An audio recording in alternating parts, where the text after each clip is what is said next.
A rumored iPhone 15 Pro mold has been released on Twitter through Shrimp Apple Pro and a user on Weibo, offering us an intriguing peek at some of the phone's design elements months before debut. Regrettably, SAP claims that this isn't a real color choice for the phone, despite the mold being made from a gorgeous-looking metallic blue metal. We can also ignore the curiously pronounced MagSafe magnet holes on the rear of the device, since they are probably there as a design assistance for manufacturers rather than a radical departure from previous iPhone designs.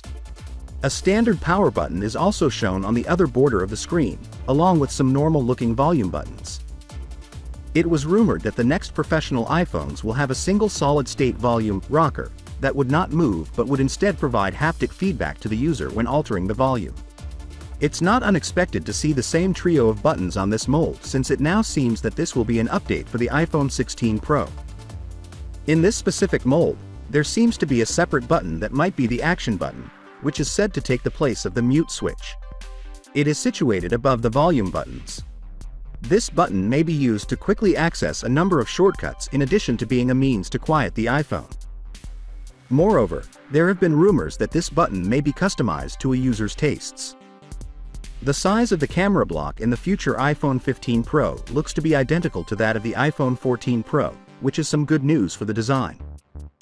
In contrast to last year when Apple unveiled a 48 megapixels main camera, it is not believed that there would be any substantial enhancements to the phone's photographic capabilities. But Apple seems that the iPhone 15 Pro Max may be getting a special boost of its own, as several reports claim that it will come with a 6x telephoto camera. The connector on the bottom edge seems too thin to be a USB-C connection, however we anticipate this to be yet another design quirk of the mold. Despite the possibility that the Pro model's USB-C might provide faster data and power transfer rates than the ordinary models, Apple is all but certain to abandon Lightning connectors in favor of the more popular connection this year. Finally, what are your thoughts about it?